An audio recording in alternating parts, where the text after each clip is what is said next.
It's time for school days. Help for moms and dads of school-age kids.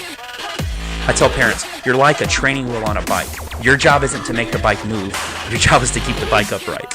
Those of us who are the true educators, we really want to be given the opportunity to educate the whole child. Sometimes we make decisions with our kids on how we think our kids are going to feel in the first 10 minutes versus thinking about 10 months or 10 years. Oftentimes, as parents, I think we want to protect our kids, but I think one of the greatest gifts we can give them is allow them to experience adversity. Yeah. Here are your hosts, David and Danita Bailey. Good evening and welcome to School Days, Help for Moms and Dads of School-Age Kids. I'm Danita Bailey. And I'm David Bailey. While programming is offered in a small number of traditional schools in the U.S., a 2015 Gallup poll indicates that 90% of parents would like computer programming to be taught during the school day. Coding can improve problem-solving skills, foster a growth mindset, and develop creativity and confidence. Coding, many say, is basic literacy in the digital age and essential for students to learn in order to be competitive in the future. So I wanted to do this show because coding is such a buzzword that I hear all the time. And honestly, I really didn't know, I knew what coding was, but I really didn't know what kids were doing with it today. So our kids play Minecraft and Minecraft education, and we've come to discover that there's actually a coding component to it. So did you realize that? I did, but I don't really know a whole lot about it. I know our kids front like they're doing Minecraft, air quotes, education, but they're really just playing Minecraft. They're not getting educated in any way. No. Yeah. So are any of your students in coding, or over the years have they been interested in coding that you've heard? I know that we offer a technology class at our school. I don't know a whole lot about it. I'm sure there is a coding component to it, but it's not like an entire class. They learn a whole bunch of things and how to use apps and some basic programming, things like that. But I remember when I was growing up, we had computer programming. We had BASIC. Yes, I think that's what I did too. Tell me a little bit about that. You're gonna have to refresh my memory. I can't tell you anything. Okay, I just remember we did BASIC, and then in high school I took Pascal. That was another class that I took. I just remember it was a lot of problem solving and how to work through, but I can't tell you any of the intricacies of it, but I just remember doing it. But then, now it's a thing. It's almost like if you're not coding, then you're not cool. Right. Well, I don't know about that. I don't know if it's coding is cool. But coding seems very cool. It seems It seems it's a big push. But pushed by who? You hear it like on the local, state, and national level. Everybody's talking about coding, and You mean in education or by parents? I don't hear a lot by parents, a whole lot, but I know that it's a wave of the future, and and of the past. But there's a much greater emphasis on it now than it was when I was growing up back in the 80s. What do our kids say about when we were growing up a long time ago or back in the day? They do? Mm-hmm. Yeah, I know I'm dating myself, but hey, we're parents.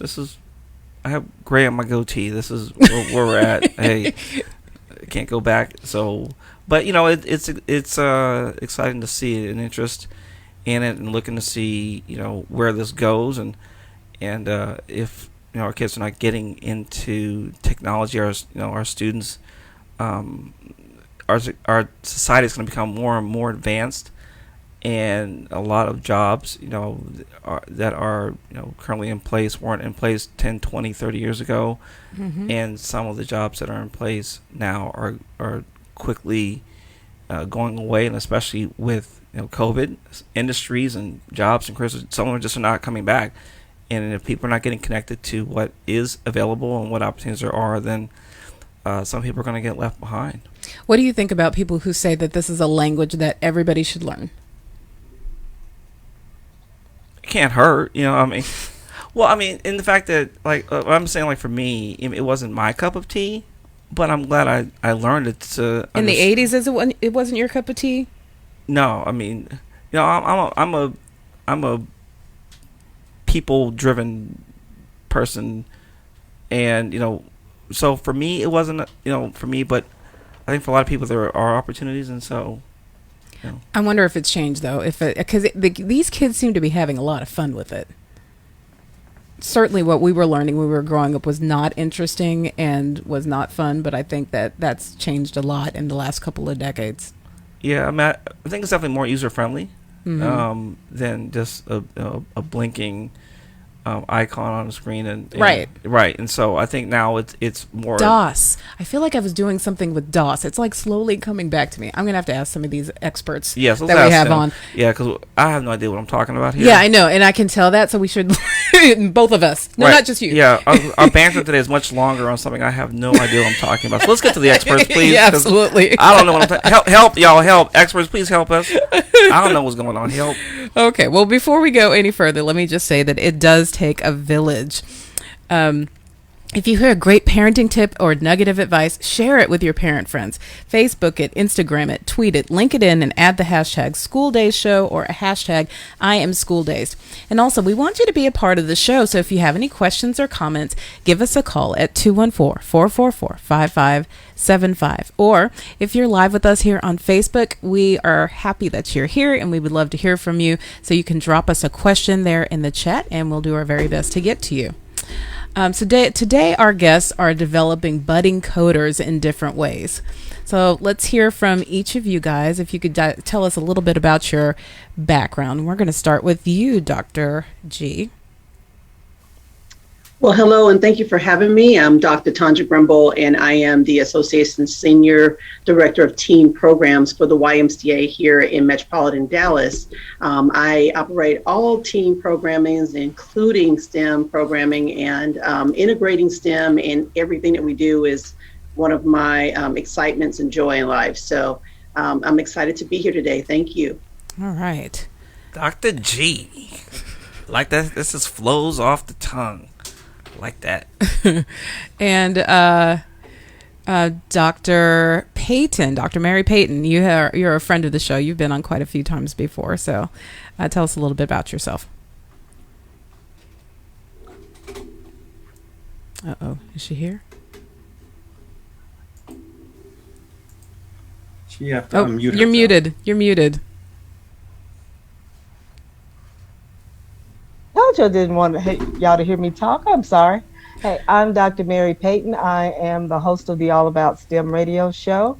I am a longtime STEM educator by way of teaching biology, chemistry, physics, and coding and robotics. And I am just excited about being here, and I'm excited about the things that we're having our young people do in coding. All right. And Darryl Hughes. Hello, everyone. A pleasure to be here today. My name is Darryl Hughes, CEO and co-founder of Hughes Who Technologies Studio with my wife, Edie DeLoach Hughes. Hughes Who Technologies Studio is a not-for-profit dedicated to leveling the playing field for Black and Hispanic students. We are only 3% in the gaming business, and we are like 75% of the consumer market. Mm-hmm. So through our workshops and our boot camps and apprenticeship program, we introduce underserved students and young adults to game design, game producing, game programming, game arts, and even entrepreneurship, so that they can pursue these careers in the interactive media. Our motto is don't just play the game, get in the game. Just a quick personal note, I've been in the gaming industry for 30 years, have over 10 game patents. I've been a post-secondary educator for 25 years, recently with DePaul University, and just finished through designing and creating a game development program for Kennedy King College here in Chicago. A pleasure to be here. Thank you. All right. Well, we feel like we are in really good hands with you guys. And so let's just go ahead and get started. I'd love to know what the difference between coding, programming, and designing is. Anybody, just go ahead and jump in. I'm going to join in because one of the things that we focus on is STEAM, which is adding art to STEM. So what designing is more of the creative side of creating the game ideas and coming up with the concepts, coming up with the art, coming up with all the elements that you see in a game. And then programming is where you actually code it so that kids can be able to play the game. Excellent. Anybody else want to chime in? No, he did a great job. Coding is basically a language that is, laid out in various sequences. And so when you go to program it, then that's where you're really kind of executing the instruction part of it.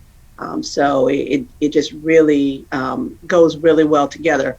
However, the designer is really the visual. I mean, they actually bring the whole program to life. So if you have that combination of a programmer and a designer together, man, you can do a lot of great things. Yeah. So David and I were wondering in the intro there, is coding a language that you guys feel like everybody should learn?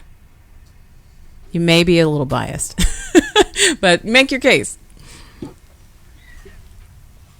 I think it's something that all students should experience. I think that's why we teach through our program. We teach all the different disciplines so that a kid can pick out what they want to do. So I think it's good. I took programming like you guys. I had Visual Basic, and I took Visual Basic so that I can understand the process that my programmers went through when we're working on games, so I can understand their job. So I think it's good to try all of these different disciplines, but yeah, I think they should dab in it just to see if they like it or not.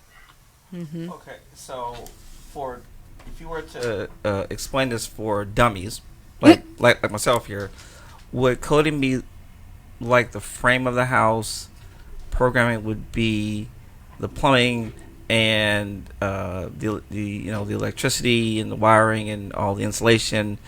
And then the design would be the outer frame of it. Would that? I don't know what y'all talking about. Coding is what we need coding for dummies in this episode. So coding, yeah, because coding is not programming. Okay, Right? I would say the game designer is the architect. Okay, gotcha. He designs what this is going to look like. He puts where everything needs to go and what needs to be there and what needs to not be there, and then we hand it off to the programmer who becomes the builder. I look at it in the terms of that way. So, and then what does the coder do? Are they one and the same? No, they're not one and the same. A coder is really using a skill. Okay, so it's not like you're a coder job. You're actually using coding as a skill to build a program, right? So then the programmer is the person that's just going to lay out the instruction part of it. So it's the person that gives commands and makes the program function. And your designer just overall gives that vision. So they're not one and the same. All of them are very different. Gotcha. All right. What age is appropriate? Don't you laugh at me, Dr. G. I see you laughing at me.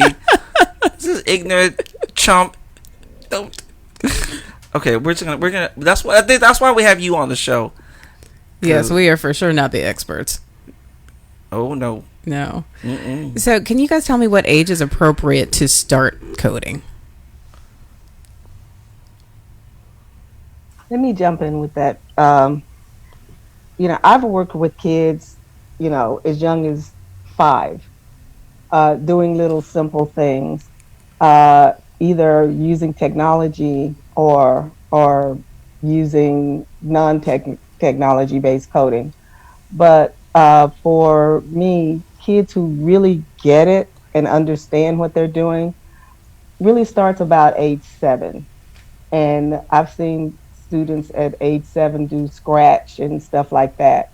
But to get that real understanding around age 14, then they can kind of take the skill that they learned in one thing and apply it to the other. Like you said earlier, when you talked about your own kids coding with Minecraft, but they got that concept of putting these things together and building these concepts from probably, because I know your kids have worked with Scratch before. Yeah. So,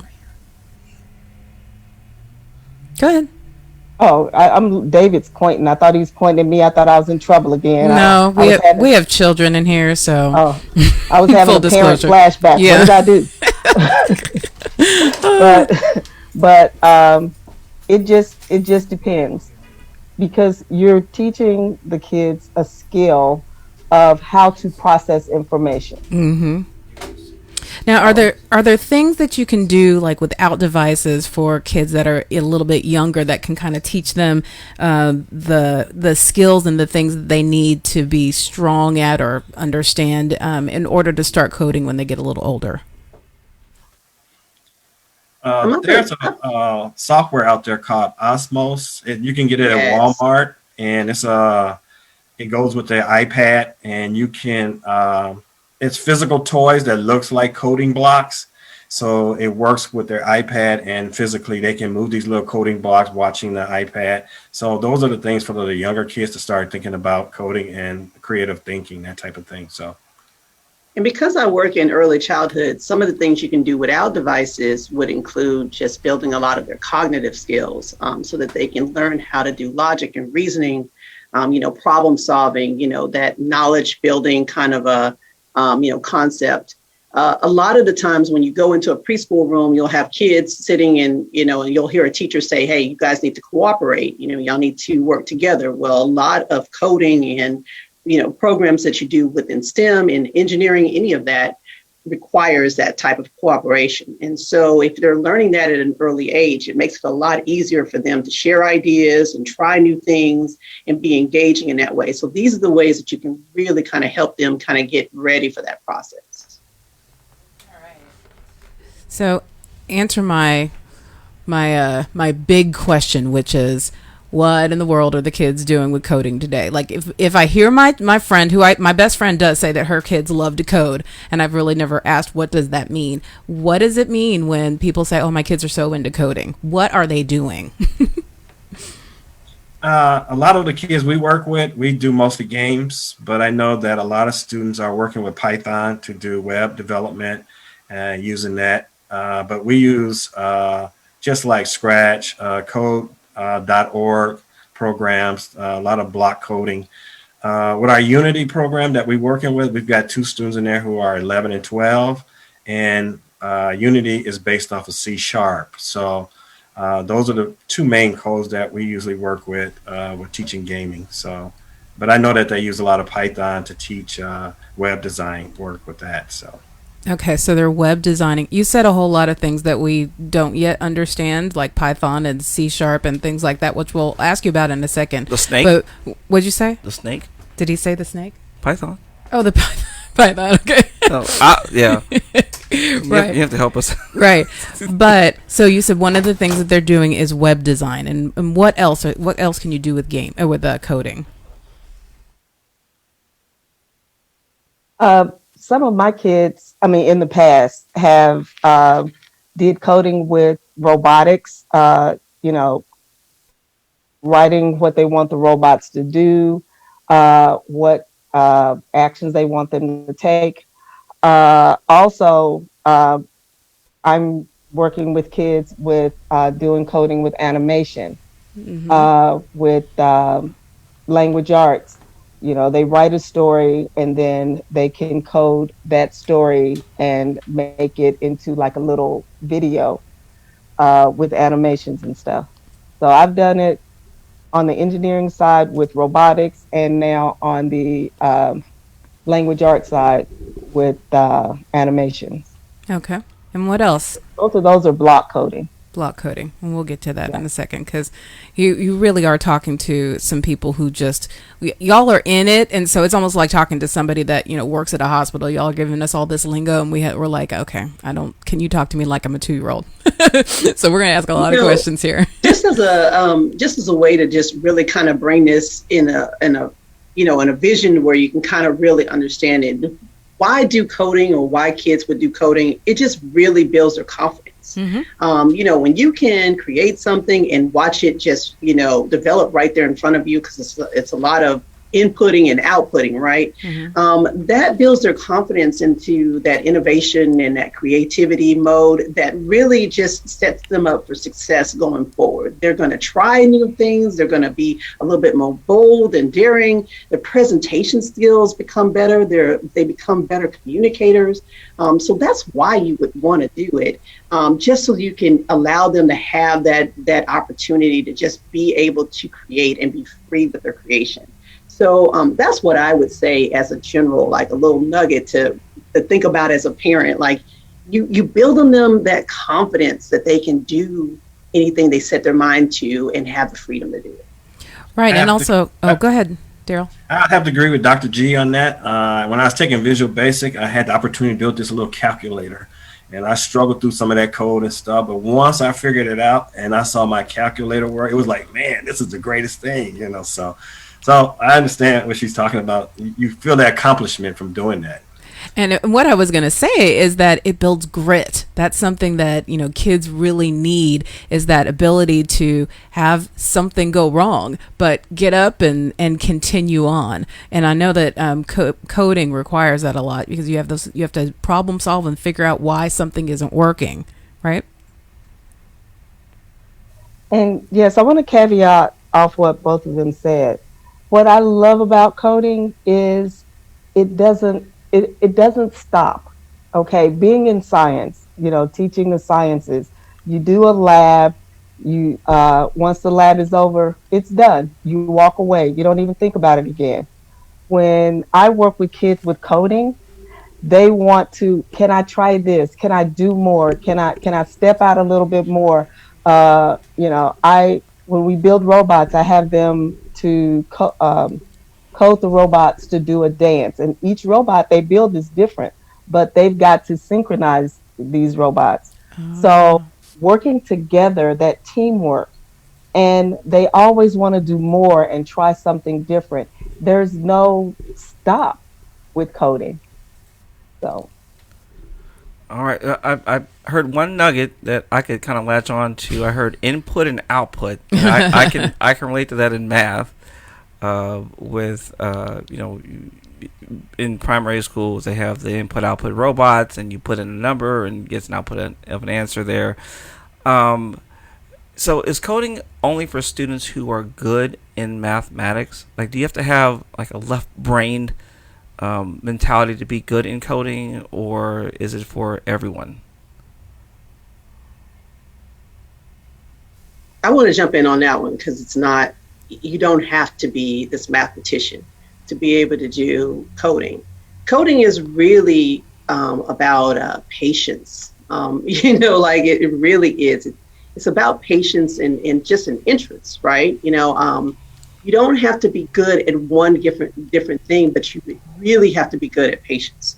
Okay, so that's the one area, because there's so many steps, there's so many layers. There's sometimes a lot of failure before you get to a lot of success, and they're going to experience that. It's going to go in ebb and flows, like up and down waves, right? But I feel like you need to be a really good social person where you can be able to share your ideas with others and listen to them and let them give you ideas. Because what you could be struggling with, somebody next to you could probably figure it out in a couple of minutes. So there really needs to be this kind of social interaction. Doing it by yourself is not always fun. So I look at it as, you don't have to be good at a particular subject. You just have to have good patience. That's where I would go with it. So how does that work now in the instant gratification era of the internet, and with everything being so quick? I always tell my students, because they want to just pick the letter and move on, and so what I do is I'll give them the letter and I'll say, I'm not grading the answer, I'm grading the process. Because I tell them that the process is more important than the answer. And they hate that, because then they have to actually think and process and justify their answers and stuff. But it's a challenge for them. So how in this era of kids, everything's click, click, click, and hit this, and then you're done. How do we help kids who may not naturally be patient, or because of just the nature of how our technology today is so instant. How do you guys help students to become patient in instant gratification era? So one of the things we do, especially with Scratch, is really good is that they have tutorials so that the students can go through the tutorial and it shows them step by step how to build this game, and they can follow, stop the video, look at what they did, and then move forward and forward. And once they have the game built, they can actually play the game. So what I tell them to do is once they finish building the game, why don't you just now make it your own? Take out some of these images they have, these sprites, put some new sprites in here, and make your own game. And another thing that we have, we have in our Unity workshop going on right now, is that I have my programmer working with the students, and he goes step by step. He's very patient. It goes back to that patience. He's very patient with the students, and also is that we allow the parents to be involved with our students working with these projects so that they know what their students is working on and helping them. So yeah, I think a lot of these programs do have step-by-step that makes it easy for them to build the game and then go back and do what they call a remix and make the game theirs. So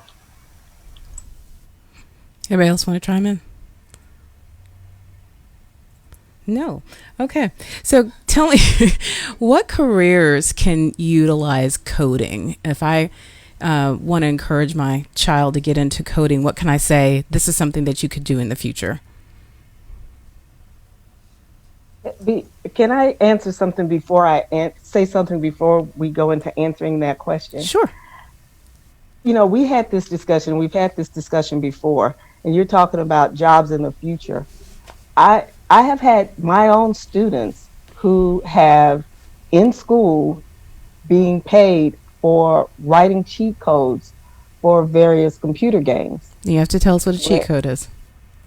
When I was in the UAE, in Dubai, I had one of my kids in my chemistry class. Wouldn't say a word, but he would be over just working. The kid was making well over $100,000 a year in coding. I mean, in writing cheat codes. And then I had an 8th grader in my science class. He was featured in the newspaper as making, close to $90,000 a year writing cheat code. And the child could not write a note to save his life. So it doesn't mean they have to wait till they've gone to college to learn coding. A lot of these young men and women are learning coding now and doing something with it. I have to go back to what Darryl said. Don't just play the game, build the game, or design the game, or I can't remember what you said, Darryl. I'm in my 60s, and get in the game. Is probably sitting in. Get in the game. That's it. I love it. So that's what I tell my kids all the time. You're playing these games. I need to know how these games work. So, there are jobs in the future, but there are jobs right now that some of our kids are already doing. Now, Mary, you're going to have to tell us what a cheat code is. What's a cheat code? Darryl could probably explain it better, but it depends. Well, I'm going to let Darryl explain it because I don't want to mess it up. No, it's just where they go into these games and they find code to write to help cheat the game. So a lot of times to write the game so that you can have God mode or some type of cheat to get past what they have built into the game. These guys go in and write these different codes to do that. So it's like she said, it can be lucrative if you can sell it to people and people are willing to buy it. So. Not that I want to get into the details of that, but how do you even hack into a game and get into like the back end of a game? I wouldn't, I feel like DJ could probably do that though. DJ's pretty crafty. Well, a lot of these kids are, as Dr. Payton was saying, is that these kids are very bright. These kids have been doing it for a long time. I work with a gentleman. He started out as an artist and he taught himself how to be a programmer. In fact, guys who actually went to school when we were working on games would go to him to get help because he was so good at learning how to do code. And so a lot of these young kids are very smart about learning how to code. And there's a lot of ways out there to teach you how to break into code and different things. And so there's a lot of tutorials out there So the internet is full of information if you want it. So you just type it in, you can find it. That's amazing. You know, as you were bringing that up, I was thinking about, I was watching, it's a series on Netflix about the history of gaming. And it talked about two guys, they had brought video games into their college rooms. I think they were at MIT or Harvard or one of those schools. And the games were, they brought them in, and they would, people put in their quarters and they were making a killing, but then the players got better at the games, and so the turnover was not as quick, so they're making less money. So what they did was they opened up the arcade units, remember the old arcade systems, and they went on the back end of it and made them harder, so they had to die quicker. And then if you die quicker, then they have to put more quarters in to keep playing, and then that's how they kind of drew them in. And so eventually, I think the original company, I'm not sure which one it was, but they ended up suing these guys. It was either it was either one way or the other. But anyway, but the point is that they were able to go on the back end and manipulate the game that they brought in, the whole unit, so that they can make it more profitable for themselves. And they're making a killing doing it. And so it just popped to me as you guys were talking. That's what connected with from my end what you guys were talking about there. So it's not like there's money to be made, even young. I'd love to know the difference between the different languages, because you mentioned earlier C++ or C square, C sharp. He said C sharp, and I know there's Java and Python. How would you choose which language you want to learn? And then my second point of that question is, are any of these languages, or I know you can't predict the future, but is it possible that some of these could be obsolete? And so is there a benefit in learning these languages now?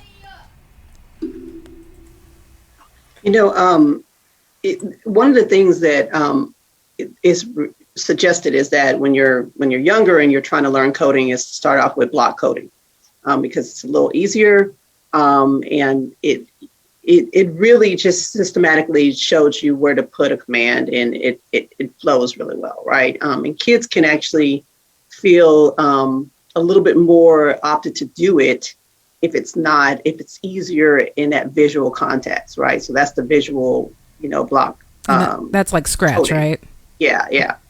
And so then what's really great about some of these programs like code.org, you can actually do your block coding and then change it to Java code. And so now they can see it in a JavaScript and see it both ways. So you can flip flop it back and forth so you can see what it looks like in that format. Mm-hmm. So that gives you an idea.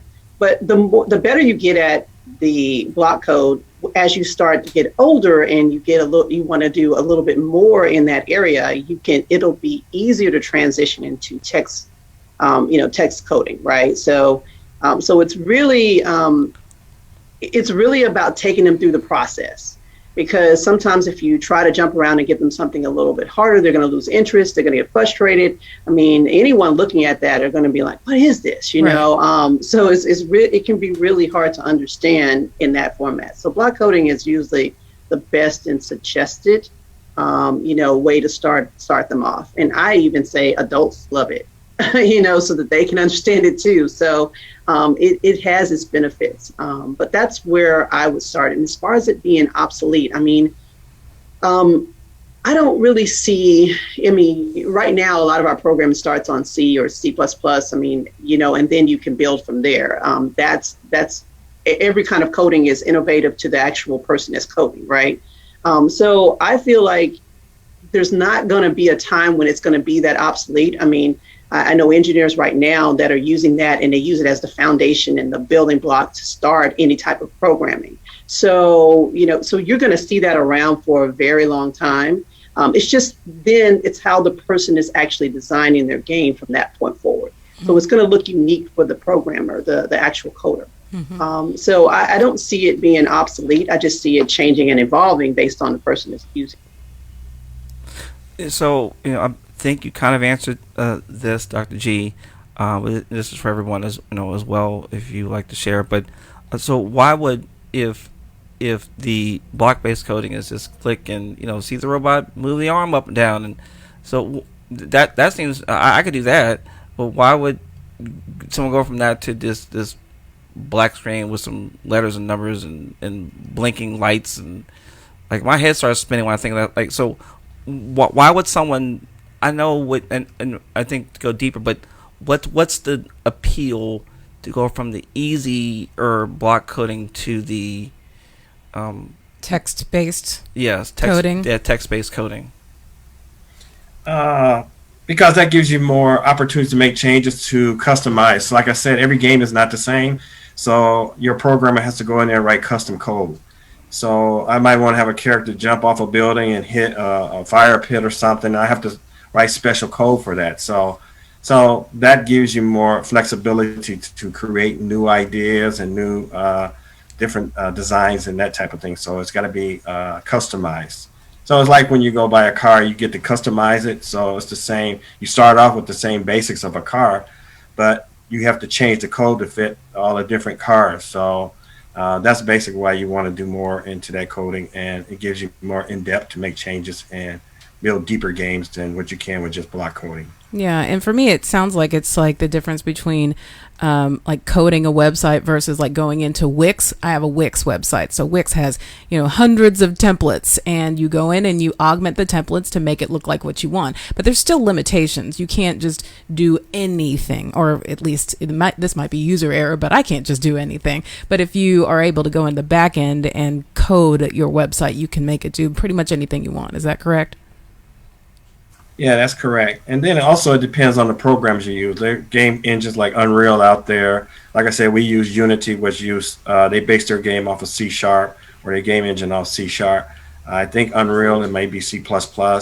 I never looked at the code for Unreal, but different programs are used for different things. Different codes are used for different things. So they have, have Swift, which is a code that a lot of people don't know about, but it's used for doing banking information. So there's multiple different types of code people use for different types of things out there. So if you are wondering about signing your child up for a coding class, and maybe Mary, this is more of a question it's actually a question for all of you. What can I expect my child to learn in maybe a basic coding class? Are they going to come away with actual skills to be able to maybe build a website or build a game or anything like that? Or does it depend? It kind of depends. It depends on what coding class they're taking, because, it's kind of like the conversations we've had. Oh, my child is in STEM. Well, what are they doing in STEM? But they're in STEM and they love it.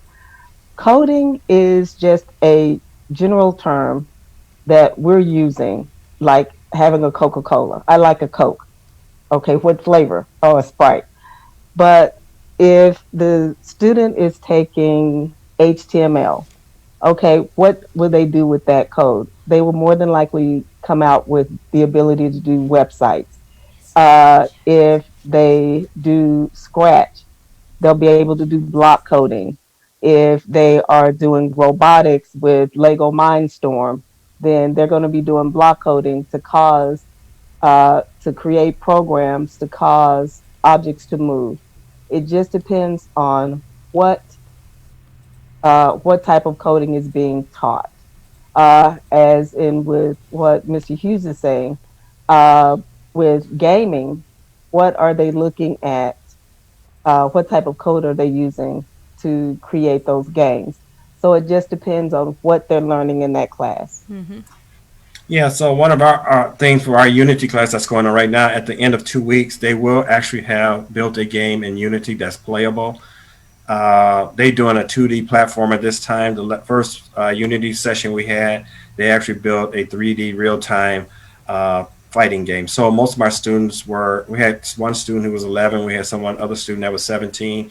At the end, they were able to have at least 2 levels of gameplay by the end of 2 weeks. So our goal is to always have something at the end of our workshops or our apprenticeship programs. Okay, so that sounds really cool. What kind of things should I be looking for, especially if I'm a parent like myself, and you're kind of ignorant of the whole coding scene? What should I be looking for when I look for a coding class?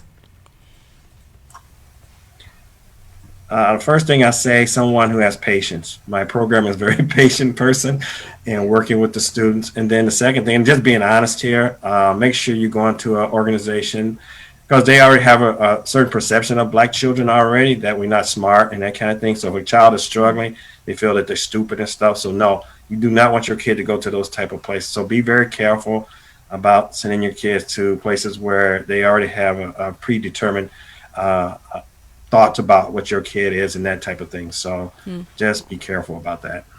I'd like to add to that. Girls are sometimes in an environment where it's overrun by masculinity that's in the field.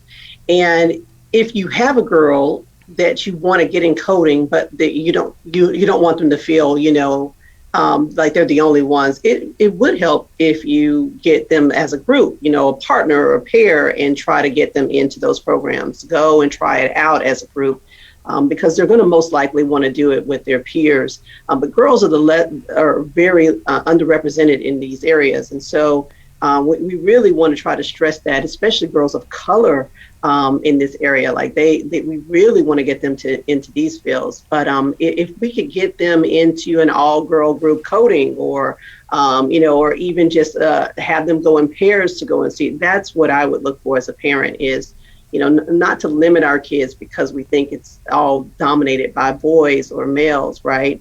Really get the girls out there and let them go in pairs like they normally do. They're going to feel comfortable that way. I love that. That's so good. And I want to add to that just a little bit. Me being in the classroom, I also had to take into consideration, and doing it outside of the classroom, kids with disabilities or special needs, kids with ADHD, ADD, and other, acronyms. A lot of people make the assumption that those kids cannot code because they don't have the patience. I have had those kids a lot. And those kids, you have to figure out what tools work for them.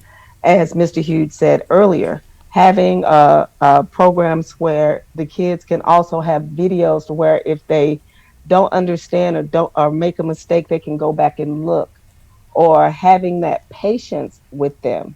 My students with ADD and ADHD have done better work than some of my students that did not have those disabilities, because they could focus on small parts and not have to focus on the whole big thing.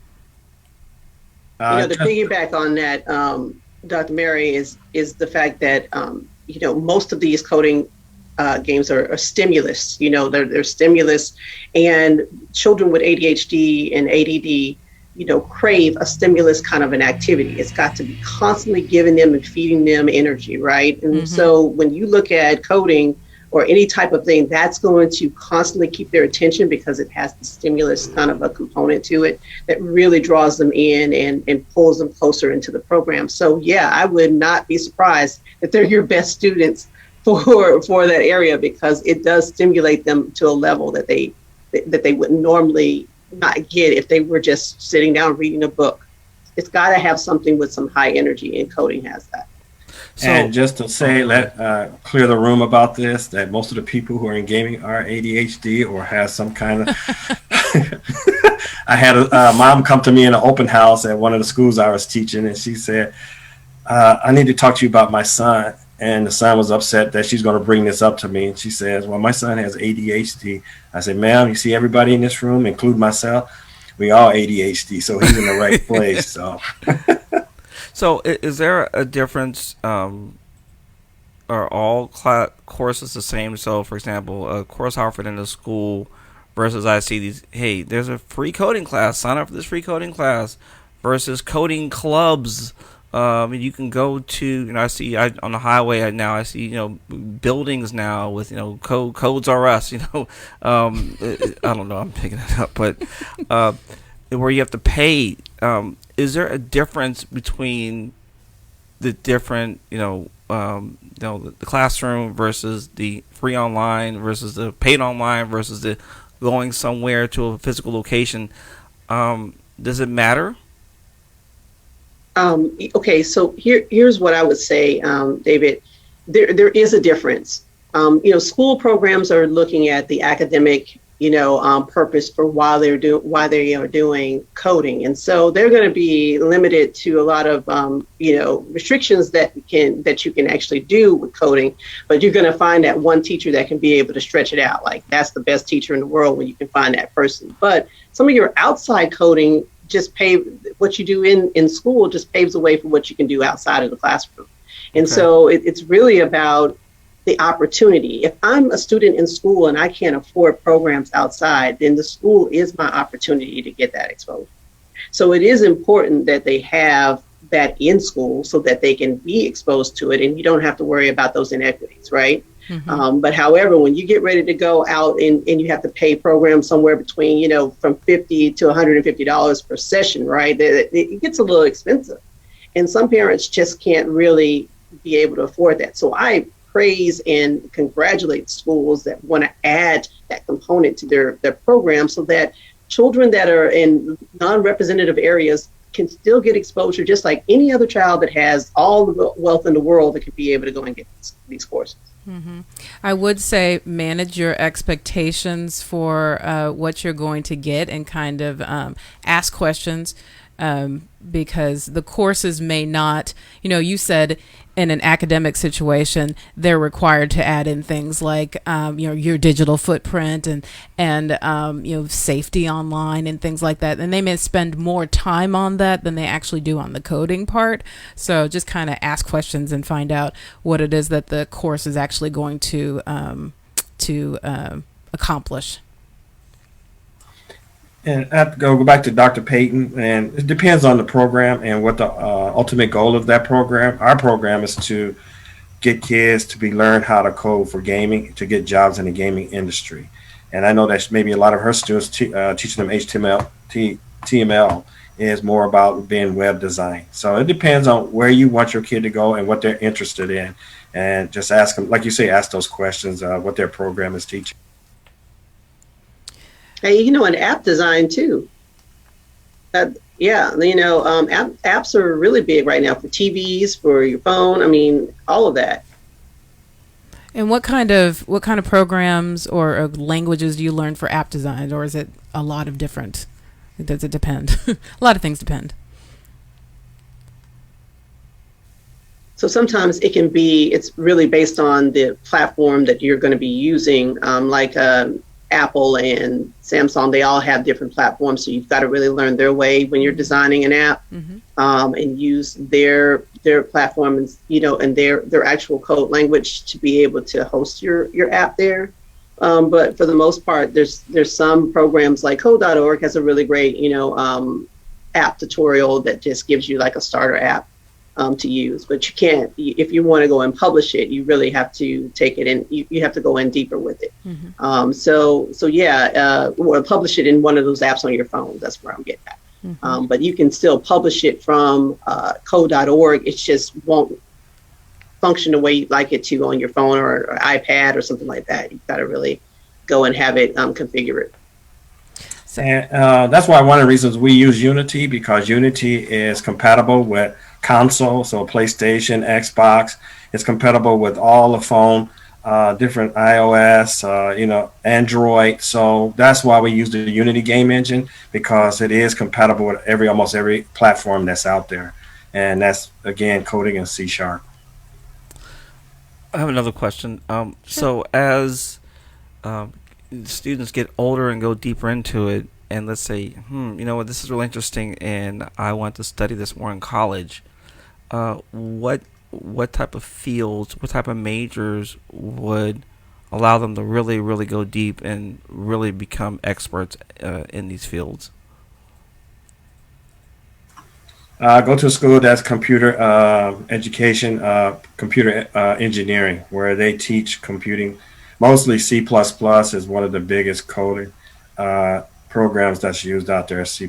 So I would say engineering school, places like DePaul, MIT, ITT, those are the schools that you want to go to that really get in depth into coding. And there's where it lies, where they need to really know math at that point, because a lot of math, algorithms, and geometry, all that stuff come into play when you want to get into really getting that type of deep code. Wow, I know from my neck of the woods. I'm from Pittsburgh, and I know Carnegie Mellon University is another school that's really big in this field as well. Because I know that there may be people that do study this more in depth, and so it's just interesting to find out how deep can they go with this. I'm sure you can even go up to the doctoral level, I'm assuming, with these fields.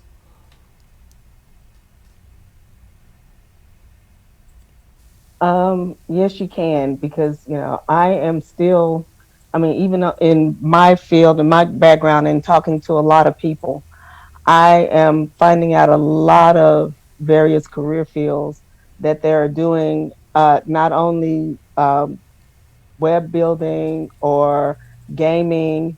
They're also using some of this coding in building infrastructures and stuff like that. Working with implementing and revamping CAD for architecture. So it's almost endless, because look at everything that we do every day. Codes are, everything is coded or apped or you're right about that. Gamed. It just depends on what it's out there. But yeah, those big schools with computer science, computer engineering, and those backgrounds are going to be the schools that they're going to want to go to. But look at a school and see if they have what you are interested in. Just because they have engineering, they may not have the type that you're looking for. So you got to do your research. Right. Most of the time, software engineers are usually, where most engineer or programmers start off, and then they can be able to branch off into, different areas. But when Darryl is right. When you go to these programs, a lot of math is going to be, part of it. Right. But the good part about the math in college versus that in high school is that there's a real world application that you're able to explore with that math. So it's not just this, math and fractions you're going to learn and you think, oh, I'm never going to use that. No. When you're in college and you're doing that kind of math, you're absolutely going to use it. You're going to see it a bunch of times. There's going to be this opportunity to just kind of build on top of that knowledge. And it's going to make sense when you're in that age range versus when you're in school and you're like, I'm going to use this math, So it all starts to come together when you do the math in college that you're really going to need for all of this when you get there. Dr. G, I'm a little salty about what you just said, just because you haven't taken my math class. If you're in my math class, I do a lot of application in my math class because I was the one that didn't get it when I was in school. So I miss repetition. Hey, look, with the exception of you, David. Thank you. Yes. Everybody but David Earl Bailey. My middle name in that. Oh well, it's David Earl. I like your middle name. Thank you. Yeah. So if I'm a parent whose child has not yet gotten into coding, and, Dr. G, you mentioned so many great benefits for coding and learning those sort of skills. What are some of the online resources before I sign my child up for a coding class and they may not even like it? We've talked about Scratch. We've talked about coding.org. What are some of the other things that I might utilize in order to kind of get their feet wet and see if they have an interest? I would always start with, programs online. I know that there's a ton of them. Khan Academy has, programming that you can do. These are all free, obviously. Start with the free stuff. See what their interest, their interest is, because you don't want to pay for something and they don't like it.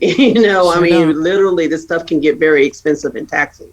But I would suggest you guys try to do it as a family. Because if you as a parent get engaged in what they're trying to do, chances are you get to kind of see what the stress level is and how much you think they need guidance on, and then you can guide them along the way, and then they don't get frustrated and want to quit on it. And if you demonstrate patience, then they'll also demonstrate that same patience. I mean, where do kids get everything from? They get it from watching us do it, right? So if y'all do it together, it's a great introduction into doing the coding. It doesn't matter their age. Just jump in and try to do it. Allow them to laugh at you if you get it wrong. That's the whole purpose of this, right? Is that we are not experts at this. If we were, we wouldn't be having this talk show. We'd all be making money, right? So I'm saying, that partnership goes hand in hand. And that's where they get their first lessons on how to work with others, how to get others to understand what they're going through and kind of have that correlation, right? So that I would suggest doing it that way together if you're going to do it, and researching this stuff together. Don't do it by yourself. Like allow the kid to get in and do it themselves. And I want to caveat off of that, because I've been in the classroom these past year with our COVID situation and teaching coding like we're on this Zoom call. And I would have parents, oh, can you show us how to do this? Can you show us how to do that? Really? Who wants to do this? And also finding those programs that build up on things. Like Danita, we were talking the other night with the elementary program. I didn't even really show you. I mean, I just barely scratched the surface. But once you get into that, you get to using algorithms, you get to using a lot of mathematics. When we did the animation of the little character, he's got to move 150 pixels. How far would 150 pixels get you to go? That kind of thing. It builds up on that. You can make words rotate, back up, fade out, but you want something that no matter how much it cost or how little or if it was free, can it build on that child's imagination? Can it build on your imagination?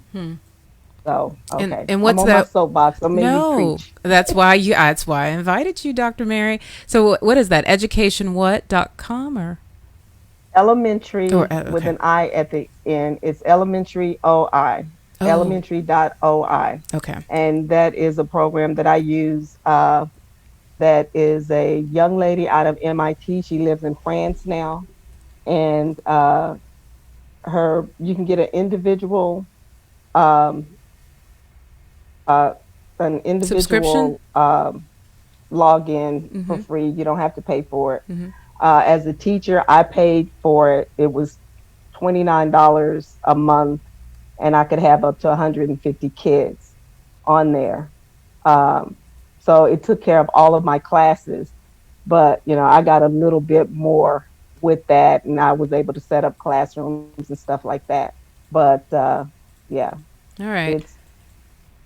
It's being in whatever program you get, can you build on it? Yeah, that's what I was trying to say. Yeah, and what you were showing me yesterday, I really I want to use it for our summer math and reading program, because we would love to add a coding component to it. But it was really, really interesting, and the anecdotes you have about your students and the things that they were building and designing was just so interesting. Can you guys tell me about what hourofcode.com is? That's a very fun hour. Okay. I mean, it's really, of coding. I mean, like literally, my son he would do it every year for an hour of code. You get a great certificate when you're done with it, which is really cool. But the challenge is to kind of go beyond an hour, right? It's really about, pushing yourself. And as parents, and you can challenge your kid and say, I'm going to get this many, hours of code in. And then they try to top that. It's really this moment of just working on something until you reach your goal.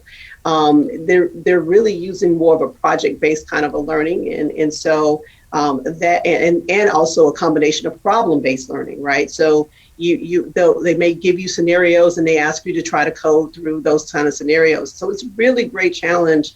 It's a lot of fun. I encourage parents to, get engaged with that. You won't mess it up. just go and do it and have a good time with it, you know.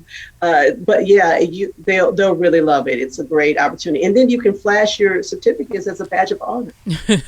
And this is the easy kind of coding, like the block coding, visual block coding. I went and looked at one of the lessons or projects that they had, and it was something like you have to code for the guy to go rescue the damsel in distress, and then when he gets in there he's got to change something, and then they give you all the steps of everything that you've got to do, and then you've got to go in and figure out how to do it. So it really seemed very cool. Could you guys talk about the education Minecraft world and because it seemed like it's on all of the devices now the schools have, but I have no idea what can be done with it. Could any of you guys elaborate on that?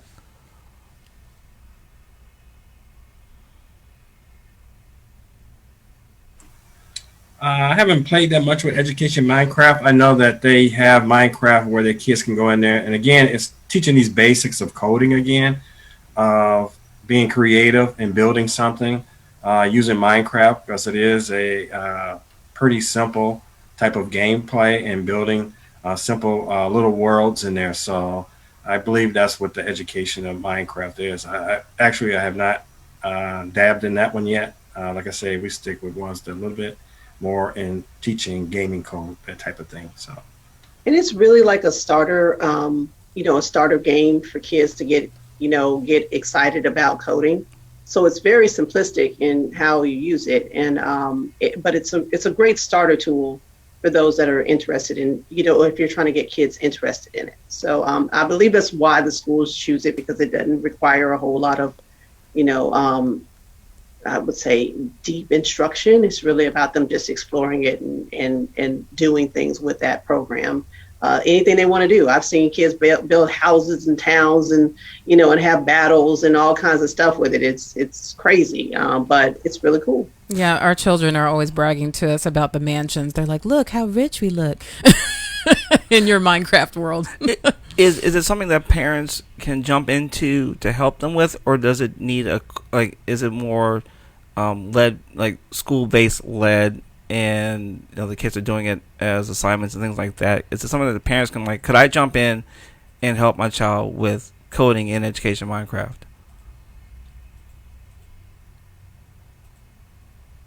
It really depends. The thing about coding is to not interrupt their innovation. Okay, like we as parents want to get in and try to put it over there. Get it. Yeah, we want to get in and we want to do it for them. But to be honest with you, let them go and let them fly, because their innovation will come out in how they code. Right? They're gonna take these steps one way and then go another way, and it's just gonna come out to something beautiful in the end that they would be proud of. The less you kind of guide that process and be the cheerleader, the better, right? So if you're more the cheerleader, you're more the pushing them, you can do it, or and praising them along, then that's great. You don't want to stifle their creativity and innovation when it comes to it. But if they ask you and they need help, then yeah, jump in. But the less you guide them, the better the results. Yeah, we might should have asked. Go ahead. I found out a lot of times that a lot of these parents don't know much as these kids. So I would say let them find the tutorials, help them look up the tutorials that will help them with that. But yeah, a lot of times these kids are more smarter about this coding than the parents are. Oh, absolutely. See, Darryl, you said it. I wasn't going to even say that. I was just trying to be nice about it. you said what I wasn't trying to say. We should have asked our kids to be on the show for this part. So basically, Doctor, you're saying no, because you don't know what you're doing and you'll mess them up. And so let them do their thing, and you just guide them to the resources they need to do what they do best, because you, idiot, don't know what you're doing, basically. Well, she didn't call you an idiot. I know. We're not going to call the parents idiots. No, I'm talking about me. Let me back, because I'm a woman of a certain age. So let me back this thing up just a minute. I mean, you give it to the kids, and I have friends who bought their kids these STEM toys, and I'll go over to the house 3 months later. The toys have never been opened. The robots have never been built. And they're like, well, they'll break it. Yeah, they'll break it. And I have two children who are adults now, but we broke a whole lot of stuff. A whole lot of stuff. Who cares? You didn't buy it to leave it in a box. And it's the same thing with coding. If they don't make a mistake, they can't fix a mistake and they can't ask for help. Coding opens up so much communication with kids. I mean, I'll have 15 kids online at one time, and one of them will have a problem, and you could see the chat uh, on our Zoom calls. Just get filled. Did you try this? Did you try that? Here's a link to fix that. It's communications.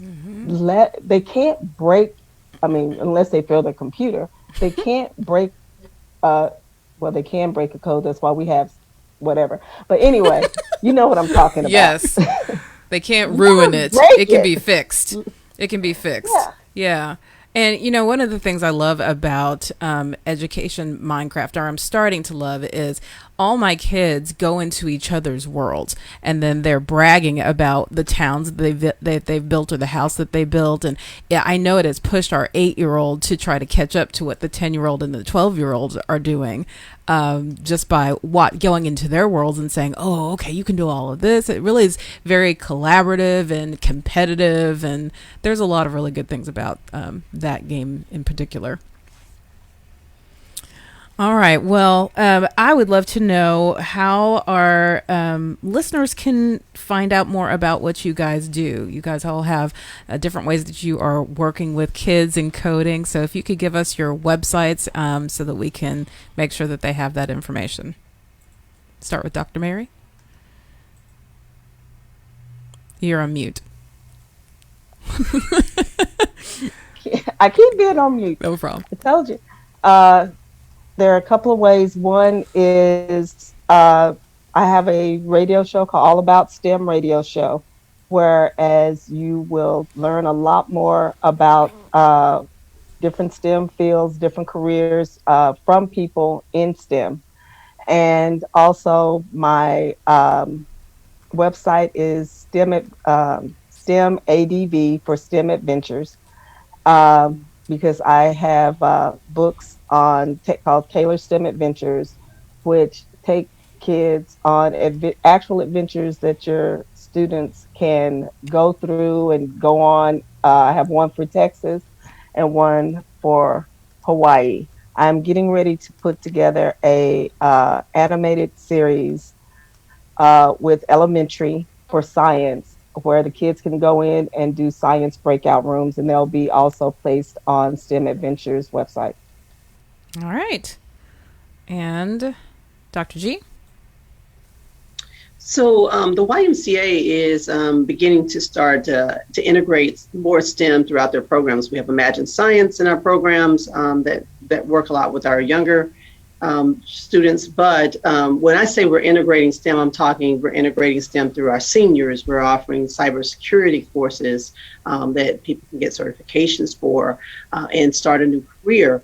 We're offering, all types of multimedia, opportunities with film, and we're doing it with a lot of our STEM ecosystem collaborative partners in the Metroplex of Dallas. And so if you want to learn more about some of the stuff that we're doing or getting involved, you would just go to the YMCADallas.org / you can look up STEM online, and it'll just kind of show you a lot of the things that we're offering and that we're building. And now one of the things that we think will be great for the summer that we're putting together is our drone tournaments. And these are going to be indoors so that they can be able to, have a real competition. The best part about these drone tournaments is that the courses are designed by kids.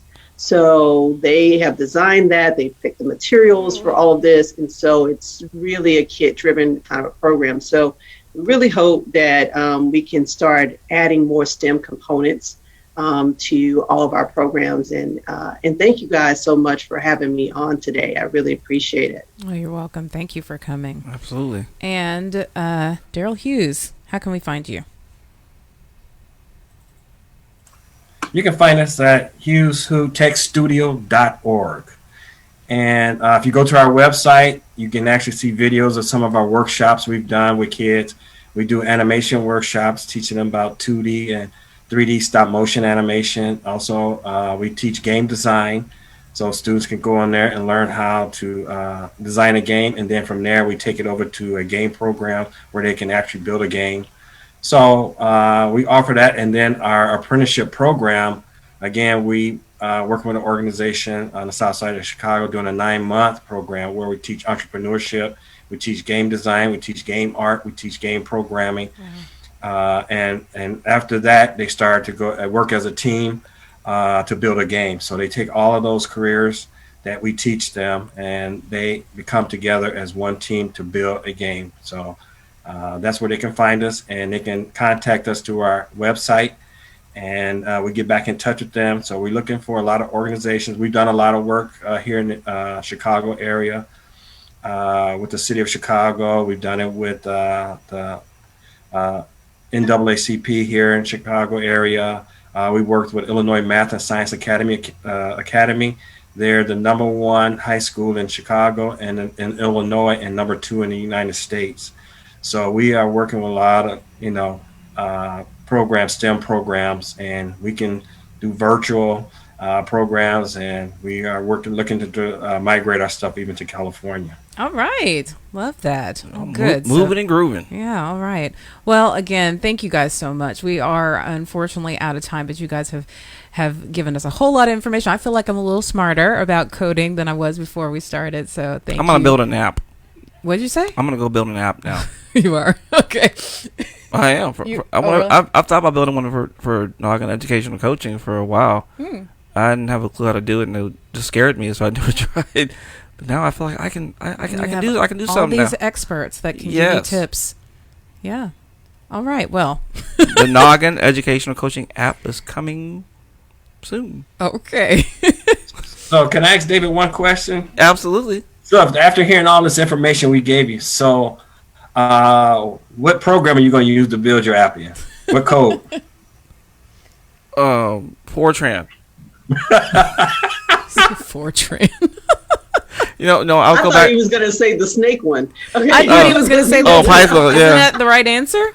The snake code. Isn't it Python? Yeah. Well, no, I'm going to bust out I'm dating myself. Now I'm going to bust out my old Commodore VIC-20 computer. What you know about that? Commodore VIC-20 computer, and I'm going to program my app on that. What you know about that? I'm pretty sure you're not. David, forget. I was around when Ada came out. And if anybody knows what Ada is, that lets you know. I have really dated myself. I worked in DOS, so I know.